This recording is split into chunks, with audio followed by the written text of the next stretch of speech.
네, 이제 오늘 비판적 사회이론 5번째 시간입니다. 한 주 동안 특히나 좀 정신적으로 많이 피폐했어요. 왜냐하면은 이 그릇된 신학을 연구하다 보면 피폐해져요.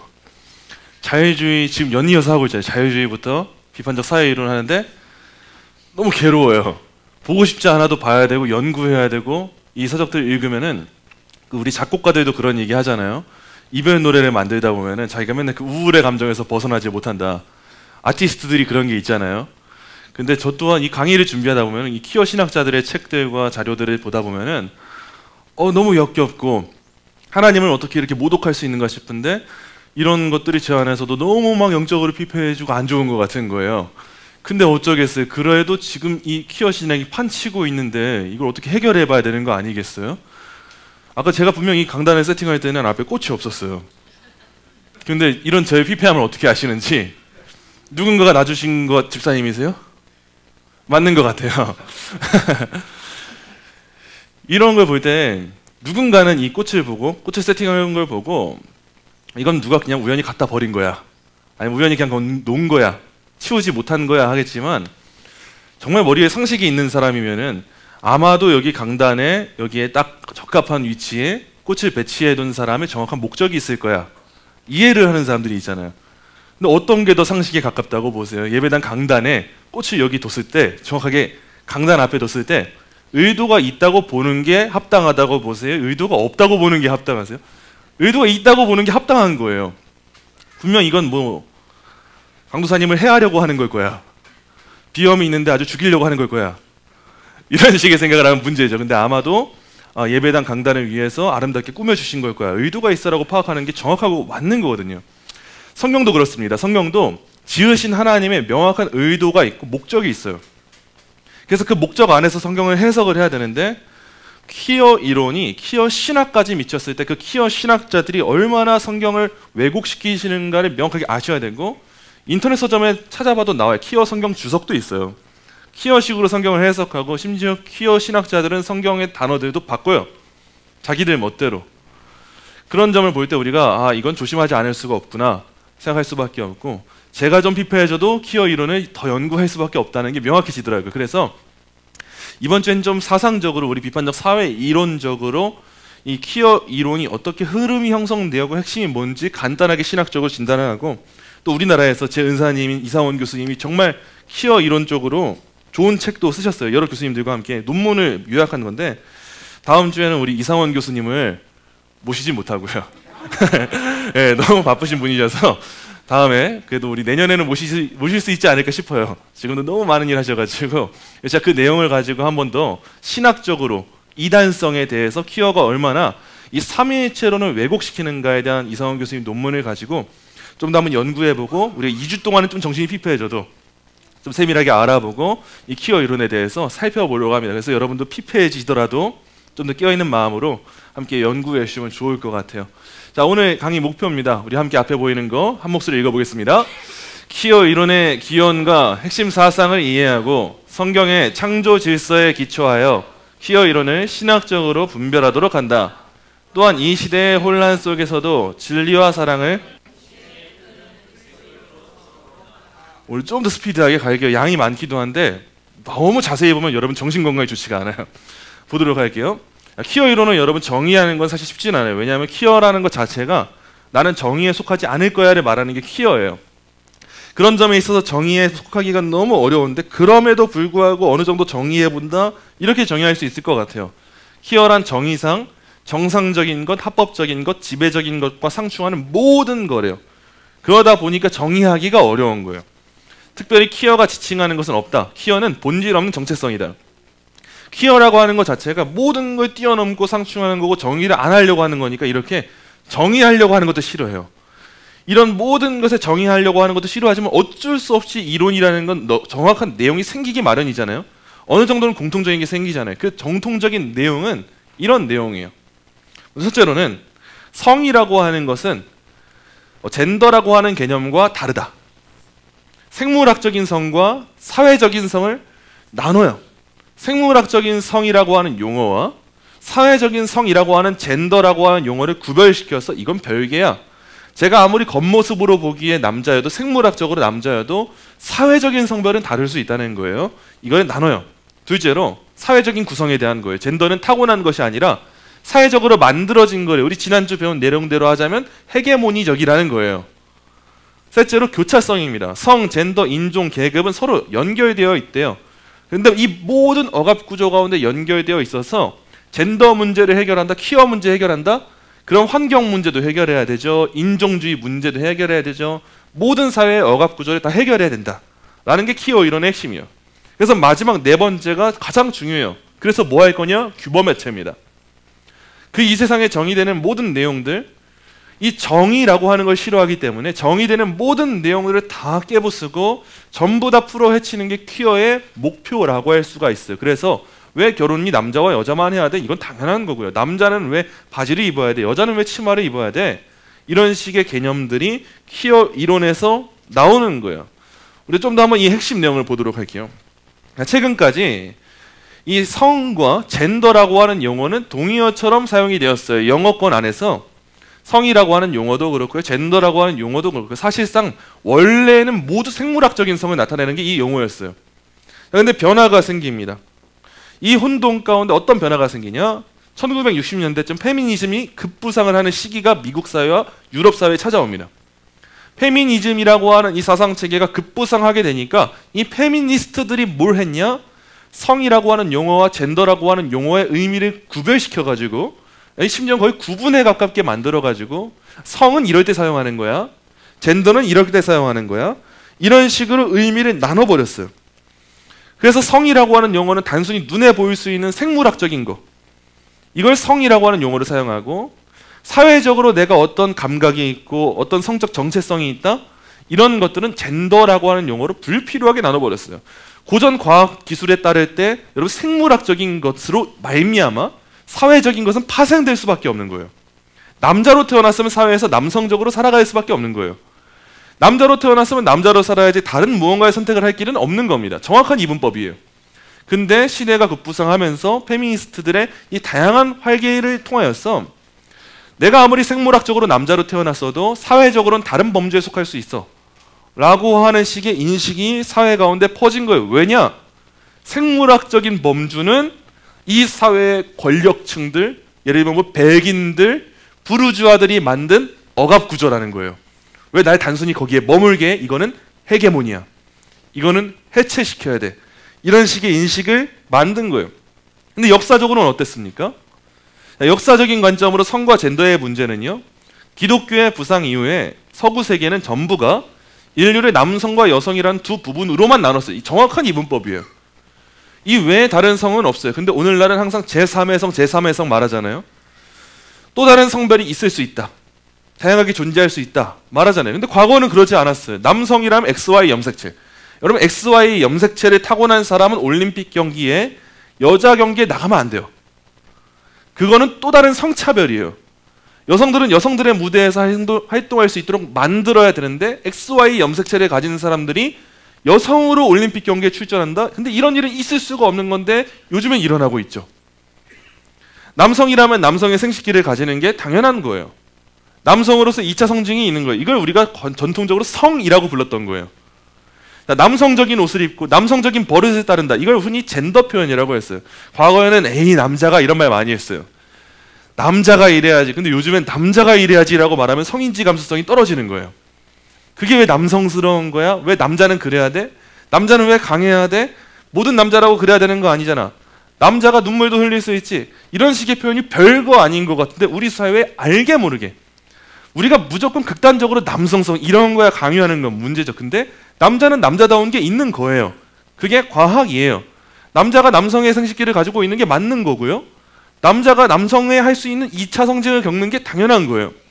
남자가 일반적으로 여성보다 목소리가 굵은 게 일반적인 거예요. 그게 과학인 거예요. 근데 오늘날 이런 것들을 잘못됐다고 평가하잖아요. 근데 과거엔 그러지가 않았어요. 남성적인 사회적 역할을 수행할 것으로 기대된다. 일반적으로 과거에 남자들이 나가서 일을 해요. 이게 젠더 규범이에요. 자신을 남성으로 생각해야 한다. 이게 젠더 정체성이에요. 남자로 태어났으면 남자로 생각을 해야 되는 게 일반적인 거예요. 그래, 난 남자지. 왜? 나는 생물학적으로 남자니까.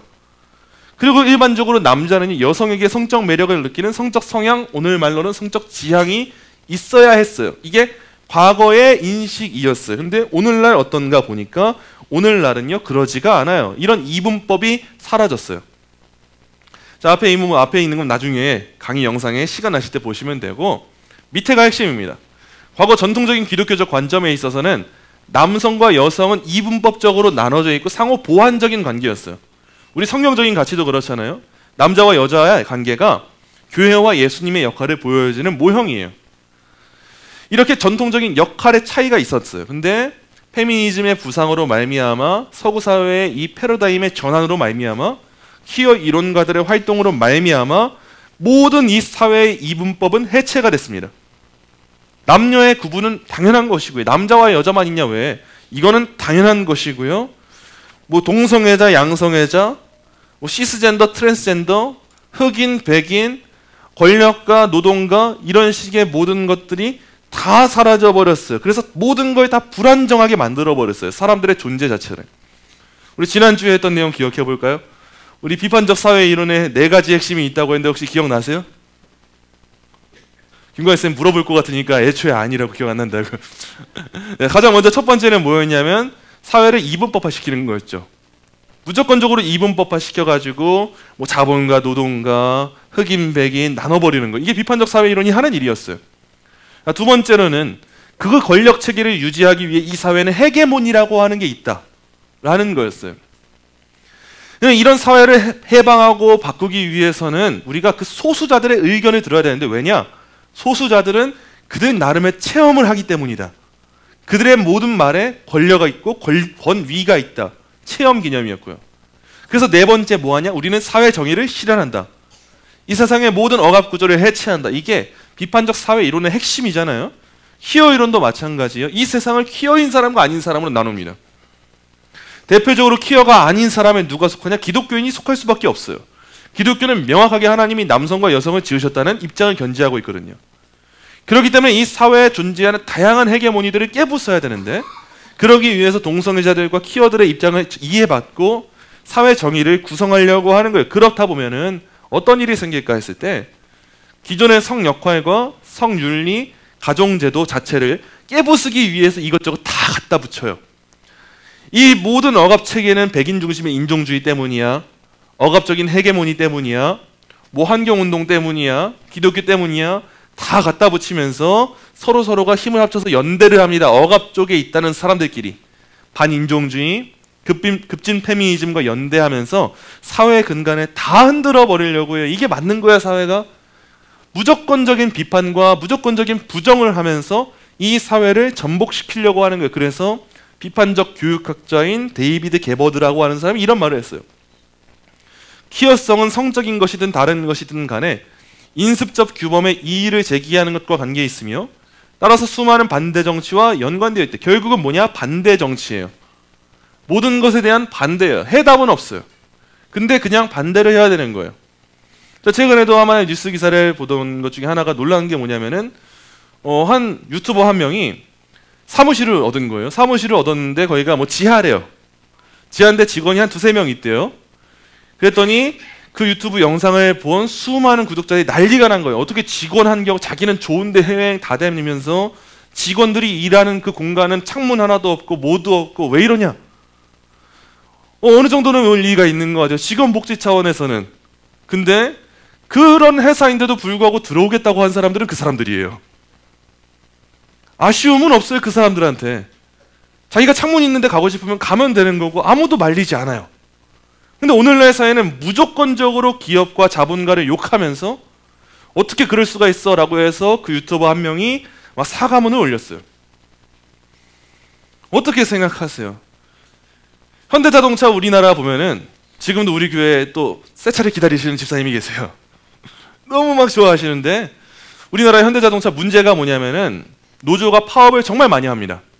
그래서 우리나라 차가 많이 수출도 해야 되고 바빠요. 우리나라 기업 중에서 얼마나 인정받는 기업이 잘 만들어가지고 바쁜데 너무 수출을 해야 되고 너무 많이 판매를 해야 되는데 파업을 계속하니까 차가 한번 살려고 하면 2달, 3달 기다려도 이상하지가 않아요. 엄청 큰 돈을 들여서 사는데 6개월을 기다려야 돼요.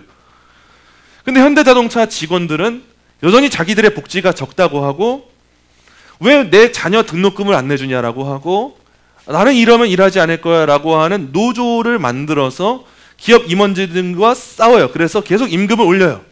임금을 올리다 보니까 어떻게 돼요? 차값이 올라가요. 그럼 우리나라 국민들은 어떻게 됩니까? 차를 돈 주고 사고 싶어도 못 사는데 이제 사지도 못하는 처지가 되지 않나.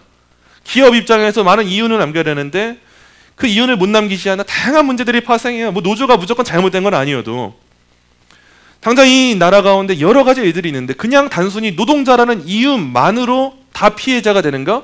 그것만은 아니에요. 왜냐? 지금도 우리 교회에서 만약에 현대자동차 취직시켜드릴게요 가실 분 하고 하잖아요? 손 많이 드실 거예요. 월급 많이 받습니다. 연봉 세요. 다 갈 거예요. 근데 그 안에 있다는 이유만으로 내가 그냥 단순히 피해자가 되어버리는 거, 그건 좋은 문화는 아니에요. 근데 퀴어 이론이 바로 그런 역할을 한다는 거예요. 반대를 위한 반대. 대안은 없어요. 근데 무조건적으로 반대하는 그 정치에 있다는 거예요. 이거 우리가 간략하게 신학적으로 진단을 해보도록 할게요.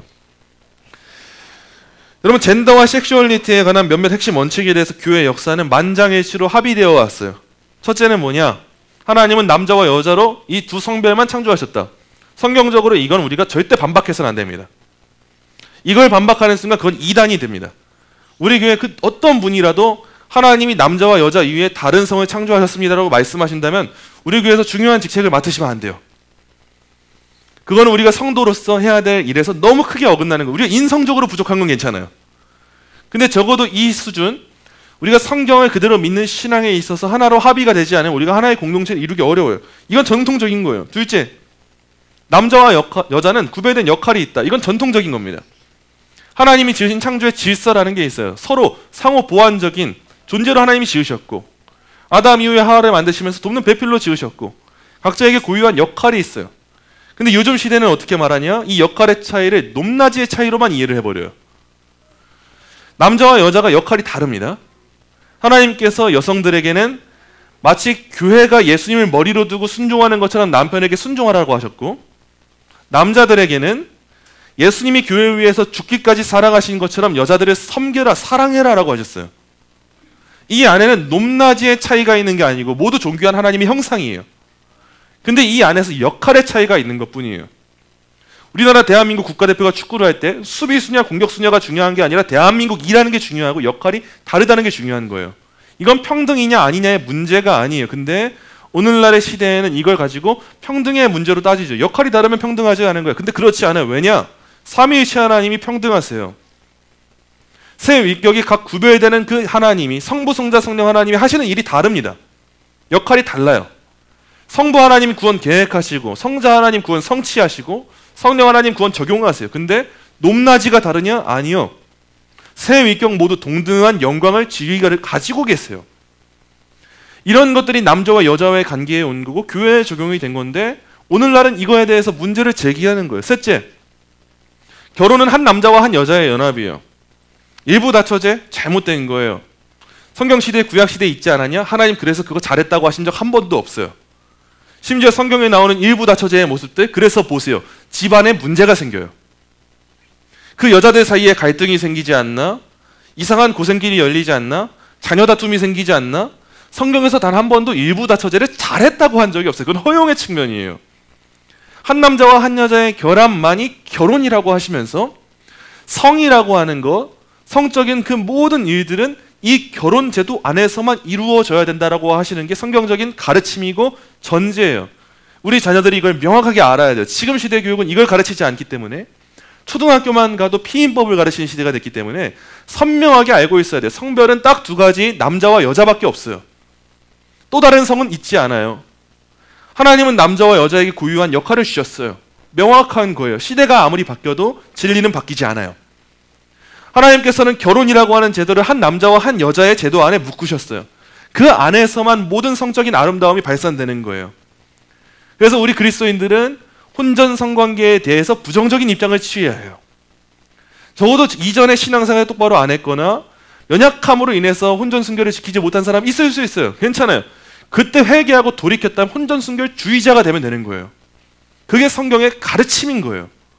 근데 이런 문제에 대해서 요즘 시대가 어떻게 대하는가, 너무 이게 안타까울 수밖에 없어요. 우리 창세기 1장 27절 말씀 함께 읽어보도록 하겠습니다. 하나님이 자기 형상 곧 하나님의 형상대로 사람을 창조하시되 아멘. 다른 존재를 창조하신 적이 단 한 번도 없어요. 절대 그러신 적이 없어요. 그리고 이들한테 하나님은 복을 주시고 생육하고 번성해라, 땅에 충만해라, 정복해라 명령을 하셨어요. 그리고 인간만 독특하게 만드셨는데 하나님 보시기에 좋지 않은 점이 있었어요. 그게 뭐냐면 아담이 홀로 있는 거였어요. 아담이 혼자 있으니까 뭔가 하나님이 이건 아니다, 보기가 좋지는 않다라고 해서 그 아담을 잠들게 하시고 돕는 배필로서 하와를 창조하셨어요. 여기서 우리가 알아야 될 점이 있습니다. 우리 흔히 많은 부분 실수하는 부분인데, 남편이 아내의 돕는 배필이 아니고요, 아내가 남편의 돕는 배필이에요. 성경에서 정확하게 규정하고 있어요. 이 차이도 여러분 꼭 기억하셔야 돼요. 요즘 시대에 희한하게 서로와 서로에게 돕는 배필이다 하시는데, 성경에 명확한 표현, 정확한 우리가 포착해야 될 장면이 있다면 아담이 하와의 돕는 배필은 아니고요, 하와가 아담의 돕는 배필이에요. 그 안에서도 하나님은 역할의 차이를 두신 거예요. 아담이 머리의 역할을 하면서 하나님이 맡기신 다양한 사명을 감당할 때, 하와는 그 아담을 돕는 역할로서 그 아담을 도와 모든 일들을 할 수 있도록 하는 지원자의 역할을 하는 거예요. 근데 생각해 보세요. 여러분, 돕는 사람이 센 거예요? 도움 받는 사람이 센 거예요? 돕는 사람이 센 거 아니에요?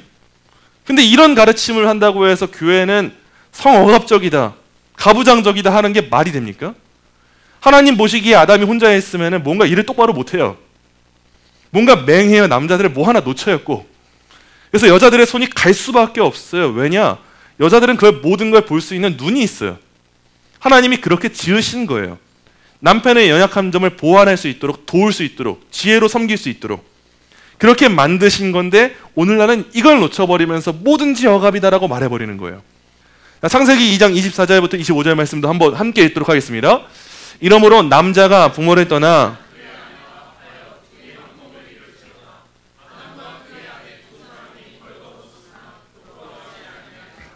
아멘. 결혼은 정확해요. 남자와 여자만 하는 겁니다. 학교에서 아무리 남자와 남자도 사랑할 수 있어, 그리고 우리 아이폰이나 이런 핸드폰 이모티콘에도 남자와 남자가 결혼한 것처럼 보이는 이모티콘이 있어도 성경에는 그런 걸 보여준 적이 없어요. 성경은 명확하게 남자와 여자가 결혼한다 라고 기록하고 있는 것이고, 그 결혼 가운데 자녀가 출산하는 것이고, 가정이라고 하는 제도가 이루어지는 것이다. 이걸 성경은 항상 모범으로 제시했던 거예요. 이게 단지 구약의 구례냐? 그렇지 않아요. 마태복음 19장을 보시면은 예수님이 이 구약에 있었던 창조 기사를 결혼의 유일한 근거로 인용해서 다시금 확언해 주세요. 이것만이 결혼이다라고 하는 점을. 그 신약의 가르침을 보시면은 음행이라고 하는 것을 엄격하게 경계합니다. 신약이. 그러면서 가정 내에서의 질서, 머리됨과 복종해야 되는 것, 사랑과 희생, 이런 역할을 신약 성경이 강조를 해요. 이 음행 안에 불륜도 있는 것이고요, 혼전 성관계도 있는 것이고, 간음, 근친상관, 동성애 모든 게 다 들어가요. 신약 성경 자체가 동성애를 부정적으로 묘사하고 있어요. 소돔과 고모라 사건도 어떤 리버럴한 동성애를 옹호하는 신학자들, 자유주의 신학자들은 동성애 때문에 소돔과 고모라가 멸망한 게 아니다라고만 봅니다.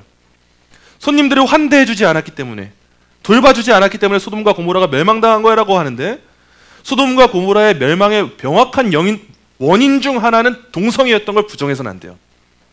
환대 안 한 거 죄 맞아요. 근데 동성애도 죄예요. 동성애도 그 소돔과 고모라의 멸망의 명확한 원인 중 하나였던 거예요. 근데 이 시대의 자유주의 신학자들, 그리고 이런 대단한 연구원이라고 하는 사람들은 성경을 연구한다면서 이런 성경의 연구성에 대해서, 성경의 진리에 대해서 부정하는 시대가 되었으니 우리가 어떻게 한탄하지 않을 수가 있겠어요. 그리고 퀴어 이론, 이 퀴어 이론은 모든 걸 다 해체시킵니다. 처음엔 젠더라고 하는 용어만 변경시킬 줄 알았는데 그렇지 않아요. 성 정체성과 관련된 거, 이런 것만 해결될 줄 알았는데 그렇지 않아요. 성소수자들이 뭔가 지위를 얻게 되는 거, 이것만 해결될 줄 알았는데 그게 아니에요. 포스트 모더니즘의 가장 큰 영향을 받은 이 퀴어 이론은 점점 들어와 다양한 학문에 미치지 않나? 이 학문의 꽃은 어디냐면 신학이기 때문에 신학에도 영향을 끼치게 되고, 퀴어 신학이라고 하는 게 등장하게 됩니다. 퀴어 신학자들은 퀴어라고 하는 렌즈를 가지고 성경을 봐요. 그래서 성경을 재해석하고요, 제 해석의 수준이 아니라 제 가공을 합니다. 나중에 시간이 있으시면 여러분 돈으로 사지 마시고 혹시나 도서관에 있으면 키어 성경 주석 같은 걸 한번 봐보세요. 이 사람들이 얼마나 정신 나간 짓을 했는지를 볼 수가 있어요. 자, 지금부터 잠깐 동안 키어 신학자들의 글을 소개시켜 드릴 텐데 듣기 많이 거북하시고 좋지 않을 거예요. 근데 그럼에도 이 시대가 얼마나 하나님을 대적하는가 보기 위해서 여러분 한번 이해를 위해 한번 따라오시면 좋을 것 같아요. 자, 아르헨티나 출신의 여성 신학자 마르셀라 알타우스 리드라고 하는 유명한 키어 신학자가 있어요. 이 사람이 이런 식의 주장을 해요. 삼위일체는 이분법적으로 또는 쌍으로 묶인 관계의 특권을 무너뜨리는 난교로 이해된대요. 삼위일체가 난교래요. 무분별한 성관계래요. 그게.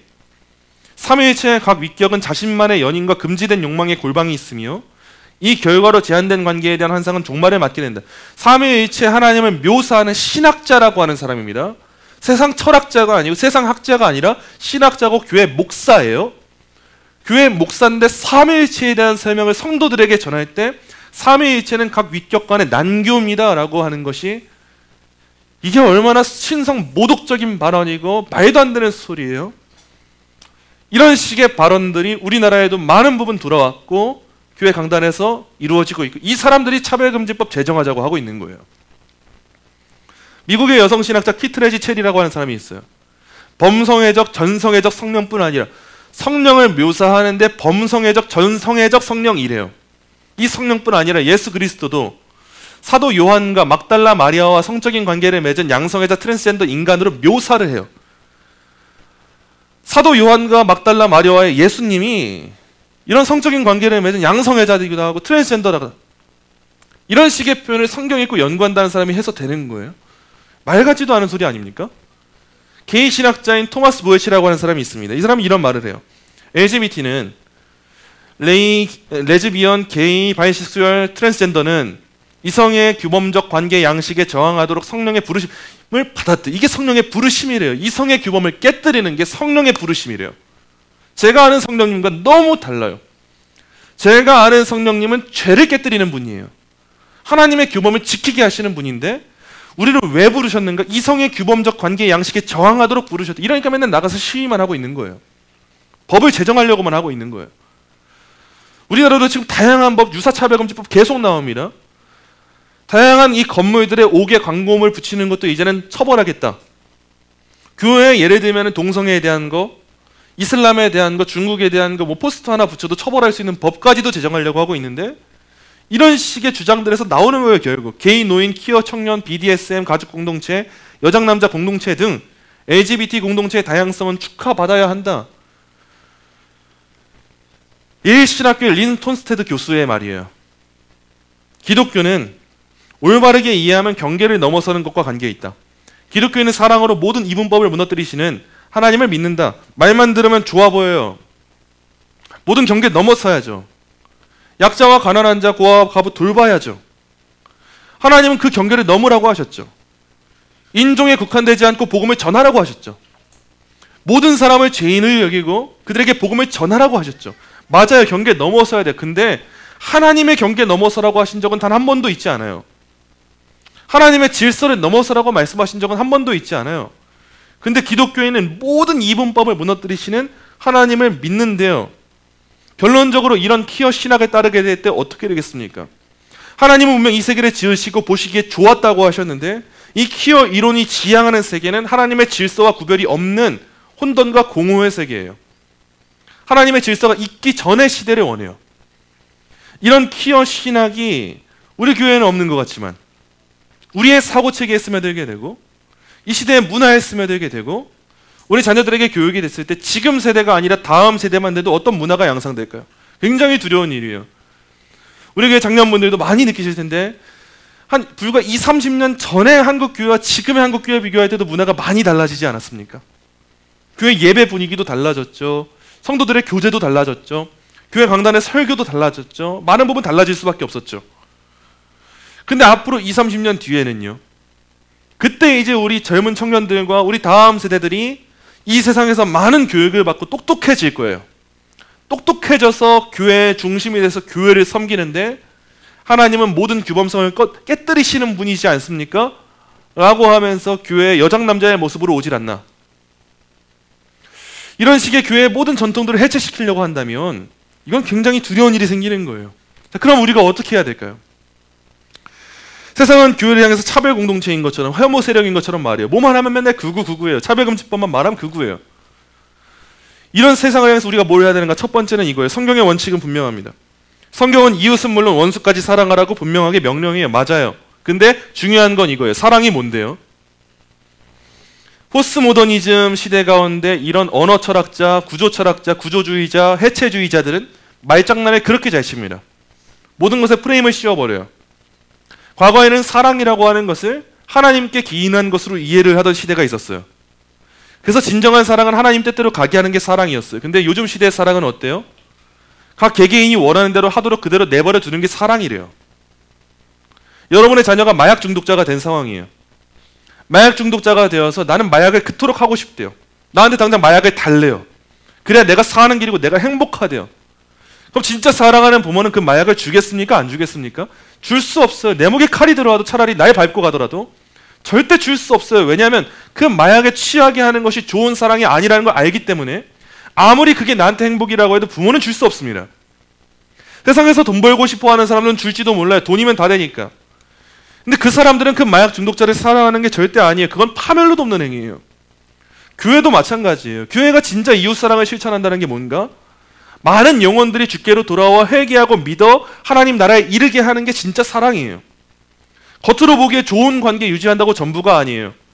동성애자들에게 기독교도 동성애를 포용해요. 기독교는 동성애 죄라고 하지 않아요 라고 해서 껄끄러움이 없게 하는 게 사랑이 아니라 그 영혼들이 하나님 나라의 확신을 가지고 진리를 맛보고 회개하고 돌이켜 이 함께 예배하는 자리에 이르게 하는 게 사랑이에요. 우리 기독교가 이웃사랑으로 부름받았다는 것은 단순하게 세상 가운데 화평하라가 아니라 그들에게 필요한 걸 주라고 부름받는 게 우리의 사명입니다. 지금 이 시대가 퀴어 신학과 퀴어 이론이 판치고 문화가 판친다 할지라도 우리는 말할 수 있는 사람이어야 돼. 그게 사랑이에요. 사랑 안 하면 여러분 말도 안 해요. 내가 누구에게 관심을 두는가 생각해 보세요. 애증의 관계라고 할지라도 그게 애가 있기 때문에 애증도 가져요. 적어도 관심은 사랑이 있어야 가져요. 우리는 관심 있는 사람들한테 그 망하는 길로 그대로 가라고 말하지 않고 옳은 길로 가라고 제시할 수 있는 그런 교회가 되어야 돼. 그게 기독교의 역할이에요. 자, 둘째로요. 트랜스젠더 및 퀴어를 정상화하려는 운동이 순전히 현세적인 차원에서도 해롭다고 우려할 만한 많은 이유가 있어요. 우리가 이걸 세상에 제시해야 돼요. 차별금지법 반대하는 게 왜 중요한지, 동성애 반대하는 게 왜 중요한지 우리의 입장만이 아니라 세상에도 이걸 우리가 논증하고 설명해야 돼요. 2016년과 2017년 사이 미국에서 출생한 여성의 성전환 수술 건수가 4배 증가했대요. 굉장히 급진적인 겁니다. 그리고 전체 성전환 수술 중에서 70%를 차지하게 됐대요. 2018년 영국에서 조사해 보니까 2018년 이전에 10년간 젠더 치료를 받는 10대 소녀 수가 4,400%가 증가했대요. 이런 일을 가지고 나서 연구한 학자들이 있어요. 브라운 대학교의 리사 리트먼 박사라고 하는 분이 어린 시절에 성 정체성에 혼란이 없다 갑자기 트랜스젠더가 된 청소년의 부모로부터 256건의 보고서를 받아서 분석했어요. 그래 보니까 트랜스젠더가 된 이 소녀들에게서 공통적으로 발견된 요인이 2가지가 있는데 하나는 SNS를 많이 사용했다는 점이래요. 또 다른 하나는 트랜스젠더로 커밍아웃한 친구 집단에 속해 있다는 점이래요. SNS가 무조건 잘못됐다는 이야기가 아니에요. 근데 오늘날 시대를 보세요. 매스미디어의 발단으로 말미암아서 요즘에 TV 많이 안 봅니다. 과거엔 드라마나 뭐 한다? 예능 프로그램이 있다. 온 가족이 모여서 TV 앞에 모여가지고 그 시간 기다리고 있다. 같이 깔깔대면서 TV 보는 게 재미였어요. 근데 요즘에는 누가 TV를 해봐요? 여러분 주일 마지막에 원래 해야 됐던 일 뭐예요? 개그 콘서트 보기. 주일 아침에 어떻게 하면서 준비해요? 원래는 동물농장 보면서 준비해야 돼요. 교회 오기 전에 일반적인 가족들에서 경건하게 성경 보면서 준비하면 좋겠지만 가족들이 그냥 TV 하나 틀어놓고 동물농장 나오는 거 좀 보다가 야, 저 강아지 신기하다 준비하다가 그냥 교회 부스럭부스럭 가면서 오는 게 일반적인 거였어요. 그리고 하루 마무리할 때 애들이 때를 씁니다. 나 개그 콘서트 보고 싶다고. 그러면 어른들은 앉아서 뉴스 보고 싶어도 아버지들 뉴스도 못 보고 TV 뺏겨버리고 개그 콘서트 보다가 하루가 끝나는 게 주일 마무리였던 게 불과 한 10년, 20년 전의 이야기예요. 근데 요즘에는 OTT 서비스가 발달하면서 시간 기다렸다 TV 보는 사람들이 사라졌습니다. 케이블 TV 서비스 이용하는 분들도 많이 사라졌고 손 안에서 행복하게 그냥 간단하게 출퇴근길에 무언가의 드라마도 볼 수 있고 영화도 볼 수 있고 그리고 짤막한 그 영상들 유튜브도 볼 수 있고 심지어 뉴스도 요즘에는 유튜브를 통해서 봐요. 심지어 우리는 이제는 이 언론에 대한 신뢰도도 많이 떨어졌어. 정치적인 것도 유튜버들이 더 잘 소개해줘요. 그렇기 때문에 그걸 참고하지 않을 수가 없어요. 오히려 언론은 못 믿겠어요. 어떻게 된 건지 시대가. 이런 시대 가운데 SNS라고 하는 게 굉장히 파급력을 지니게 되면서 우리 자녀들도 핸드폰 없는 자녀들이 거의 없고 친구들과 연락하려면 SNS를 할 수밖에 없고 학교 생활에서 어울리려면 SNS 할 수밖에 없는데 이 SNS라고 하는 것은요 항상 자극성에 의해서 길들여집니다. 많은 사람들의 주목을 받아야 되고 이목을 끌어야 되고 점유율을 늘려야 되기 때문에 짧은 시간 안에 많은 사람들이 이목을 집중시킬 수 있는 요소가 포함이 돼야 돼요. 그러다 보니까 굉장히 자극적인 내용이 많이 들어가고 특히나 성적인 내용이 많이 들어가게 돼요. 그래서 오늘날에도 많은 인플루언서들 가운데 어떤 사람들이 있냐면 게이, 트랜스젠더, 레즈비언 인플루언서들이 얼마나 많은지 모르고 그들이 뭐 커플 영상을 올린다든지 TV 프로그램에 나온다든지 하는 영상들이 우리 어린아이들이 접할 수 있는 채널 가운데 굉장히 많이 나와요. 이런 것들에 영향을 받은 우리 자녀들이 학교를 가요. 그러면 진작에 이런 트랜스젠더가 되거나 성적인 변화를 겪게 된 친구들이 없었겠어요? 학교 안에서도 이미 게이 커플이 있고 저도 한 1년 전에도 공항을 갔다 깜짝 놀란 게 아이들이 수학여행 갔다 온 것 같은데 남자아이 둘이서 중학생 정도로 보이는데 뽀뽀를 하고 있는 거예요. 친구들이 옆에 다 있는데. 제가 학교 다닐 때만 해도 그렇게 오래된 이야기도 아닌데 그럼 놀림거리가 되고 말도 안 되는 일이었어요. 너 게이냐? 이렇게 조롱하는 것도 문제지만 남자아이들 사이에서 무시당하고 조롱하는 일이었어요.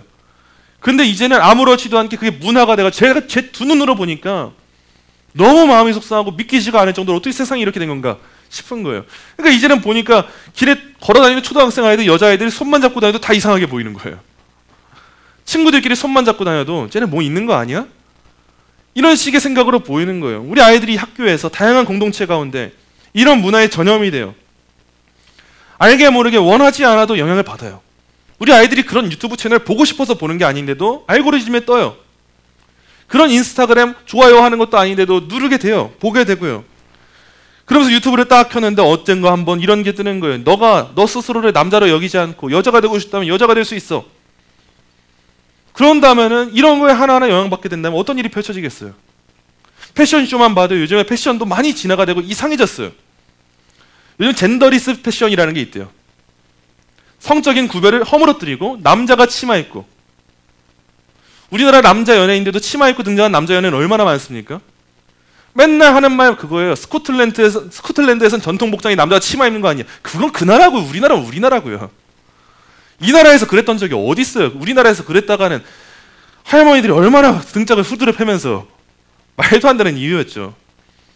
근데 오늘날 알게 모르게 그것이 멋처럼 여겨지고 문화가 되어서 이런 시대가 되었을 때 부모된 우리들, 적어도 마음으로라도 부모된 우리들, 우리 성도들은 우리 자녀들을 향해서 말해줘야 되는 거 아니에요? 하나님이 너를 남자로 만드신 건 실수가 아니야. 너가 마음에 스스로 어떤 성적인 갈등이 있을지 몰라도 하나님이 너한테 그 삶을 주신 건 실수가 아니고 너가 순종하면서 받아들일 수 있도록 엄마 아빠가 많이 도와볼게. 적어도 이런 말을 해줘야 되는 거 아니에요? 근데 이 시대는 수치심이다, 정체성이다라고 하는 말 안에 하나님에 대한 모든 것들을 끊어버렸어요. 이때 우리가 뭘 해야 되냐는 거예요. 우리는 사랑으로 그들에게 전해야 될 걸 전해야지. 그냥 겉으로 보기에 좋은 관계를 유지하는 거? 그게 좋은 게 아니에요. 남자아이를 거세하게 만드는데 어떻게 가만히 있어요? 여자아이들이 유방절제술을 받게 하는데 어떻게 가만히 있어요? 그런 것에 반대하지 않고 가만히 있는 게 사랑이라고 할 수 있을까요? 이런 식의 문화를 만들겠다고 차별금지법 제정하고 있겠다고 하는데 당장 내 삶에 들이닥치지 않는다고 아무 말도 안 하고 있고 관심도 없고 공부도 안 해보고 한다면 우리가 성도로서 하나님 앞에 떳떳하게 설 수 있겠습니까? 우리가 과거에는 그러지 않았어도 적어도 이 시대의 성도라면 하나님이 나중에 천국에서 물으실 거예요. 너 좀 이 땅에서 그런 수고 해봤니? 물으실 것 같아요. 저는 그게 두려워요. 내가 너한테 목소리 준 이유가 뭔데? 순결함 지키라고 너한테 사명 주고 시간 주고 돈 주고 다 해주지 않았어? 교회를 통해서 이런 메시지도 들어보게 하지 않았어? 못 들어본 사람도 많은데 넌 많이 들어봤잖아. 그래서 너 뭐 했니? 물으실 때 하나님 저 그래도 저 이런 거 했어요 라고 할 수 있는 그런 간증은 있어야 되지 않겠어요? 너 진짜 이웃사랑 했니? 너 진짜 동성애자 지인을 찾아가서 설득하고 전도하려고 노력해봤니? 이 시대의 아이들의 문화를 지키기 위해서 어떤 노력해봤니? 이렇게 하나님 물으실 때 적어도 우리는 사회적으로 무언가 읽는다 해도 얻는 게 없다고 해도 이런 강의만 하면 뭐 맨날 구글해요. 구글하는 딱지 좀 들으면 뭐 어때요 그게. 구글하는 딱지 천국 가져가는 것도 아닌데. 이런 걸 두려워하지 않고 말할 수 있는 용기가 우리한테 필요한 거 아니겠습니까? 세상에서도 미움받지 않을 용기라고 하는 책 제목이 너무 유명하잖아요. 우리 성도들한테도 그런 용기가 필요한 것 같아요. 이 세상에서 미움받지 않을 용기가 아니라 우리는 미움받을 용기가 필요해요. 욕 좀 먹을 용기가 필요해요. 구글하는 소리 좀 들을 용기가 필요해요. 그래도 이 세상을 지켜보고자 순결함을 유지하고자 하는 그 용기가 우리한테 필요한 거예요. 오늘 이 시간에 우리가 젠더와 섹슈얼리티에 대한 성경적 관점으로 퀴어 이론을 간략하게나마 살펴봤어요. 벌써 피폐하지 않으세요? 너무 피폐할 수밖에 없는 현실이에요. 성경은 남자와 여자라고 하는 이분법을 알려줄 뿐인데 이 시대는 그걸 해체하려고 해요. 그런데 이런 퀴어 이론 우리가 단순하게 명확하게 깨뜨릴 수 있습니다. 하나님의 질서를 받아들이기만 하면 깨질 수밖에 없어요. 성경을 성경대로 믿기만 하면 깨질 수밖에 없어요. 진리를 진리라고 우리가 제대로 전달한다면 깨질 수밖에 없어요. 젠더라고 하는 개념은 생물학적인 성의 뿌리를 둘 수밖에 없습니다. 남자는 남자다운 게 맞는 거예요. 그게 하나님이 주신 질서예요. 여자는 여자다운 게 맞는 거예요. 퀴어 이론의 전체 구조는 성경에 직면할 때 무너질 수밖에 없어요. 중요한 건 뭐냐? 성경을 말해줄 사람이 필요하다는 거예요. 오늘 이 시간의 강의에서 제가 여러분들에게 전달하는 거 이게 끝이 아니라 여러분들이 이제 각 사회에 나가셔서 일자리에 나가셔서 성경의 진리를 전달하는 전달자가 되셔야 돼요.